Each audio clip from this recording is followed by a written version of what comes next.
Yesterday, New York City's new mayor, Zohran Mamdani, revealed he called President Trump to blast him for arresting Nicolas Maduro.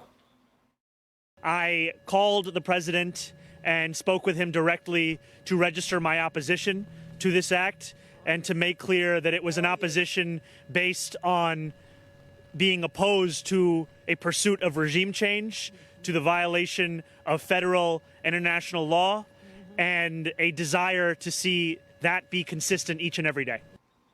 And today, Mamdani is refusing to stand down from his comments. He even dodged a question about using the city's resources to interfere with Maduro's prosecution.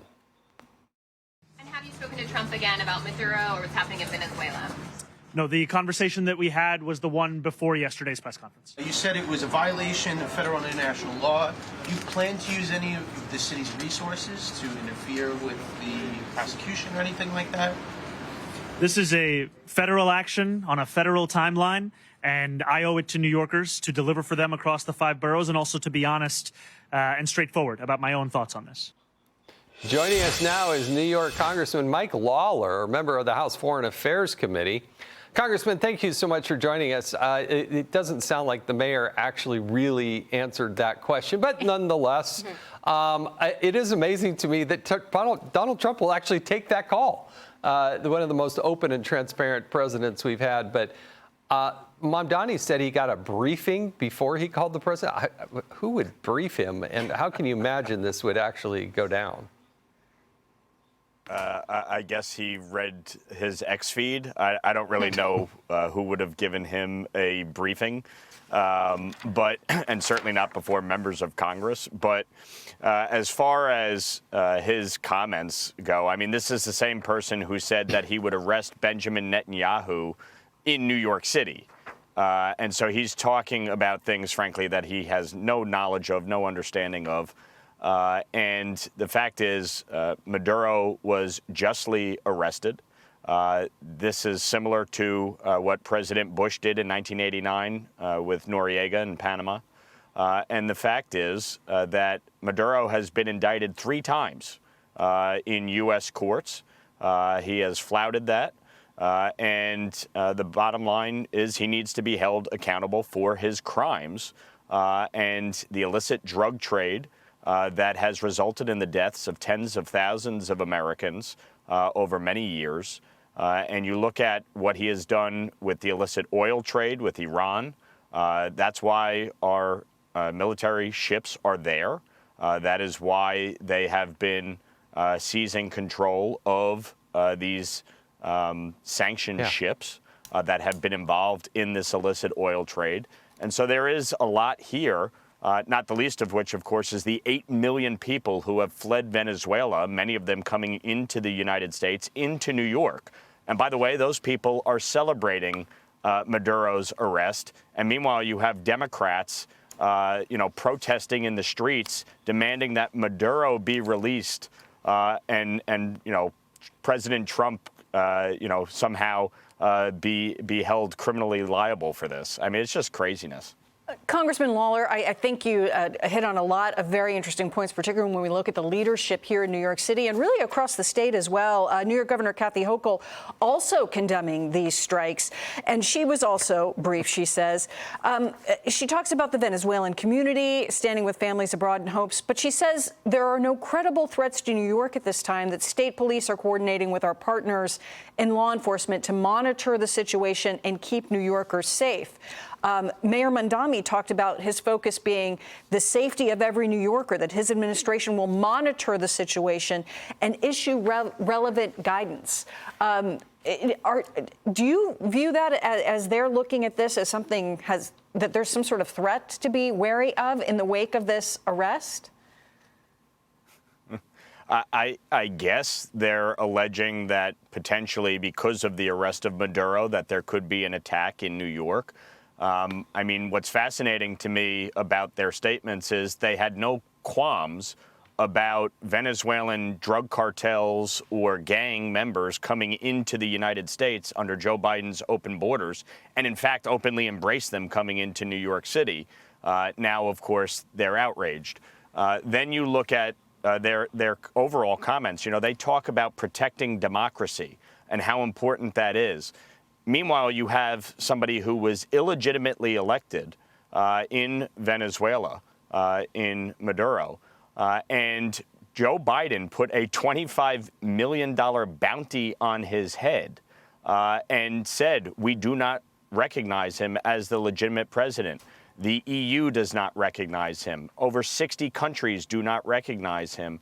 And yet now we have Democrats saying that he should be released, that he never should have been removed. It's just laughable, the lengths by which they go and say things that are contrary to what their previous statements were. And it's all because it's Donald Trump who did it. And that's what's so infuriating about this. You have a situation where somebody who has been involved in this illicit drug trade, this illicit oil trade, who has been basically serving as a narco-terror state, and these folks would rather attack President Trump for making a righteous decision, a difficult decision, but the right one, because it's Donald Trump. And that's what's fundamentally wrong here. Josh Gottheimer, a Democrat from New Jersey, was the only colleague of mine that I saw that put out a sensible, reasonable statement on the arrest. You have Kamala Harris saying that it's illegal. I mean, God help us if she was president of the United States dealing with these issues.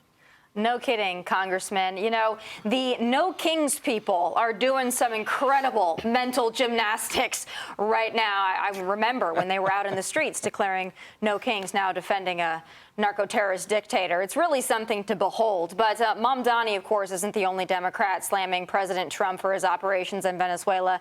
We've got House Minority Leader Hakeem Jeffries claiming Venezuela might actually be worse off with Trump in charge. Watch this.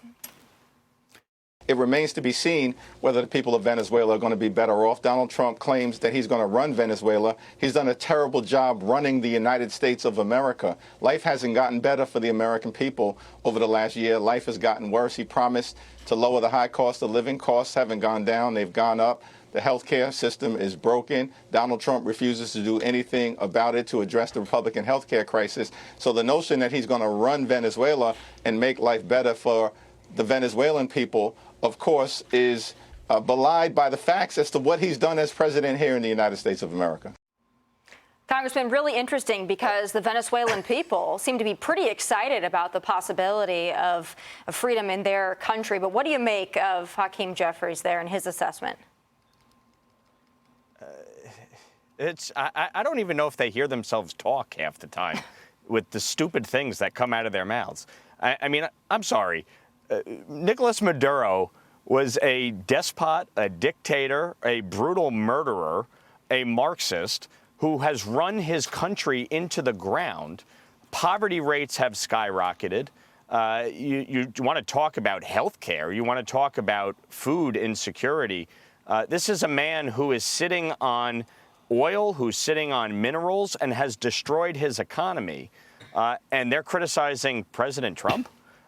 Look, when you look at Joe Biden's economy versus President Trump's economy, it's night and day. The fact is the economy is growing. We have job creation. Costs are coming down. We delivered the largest tax cut in American history that when people go to file their taxes this April, they will see significant reduction in their tax burden because of what we have done. The economy is booming.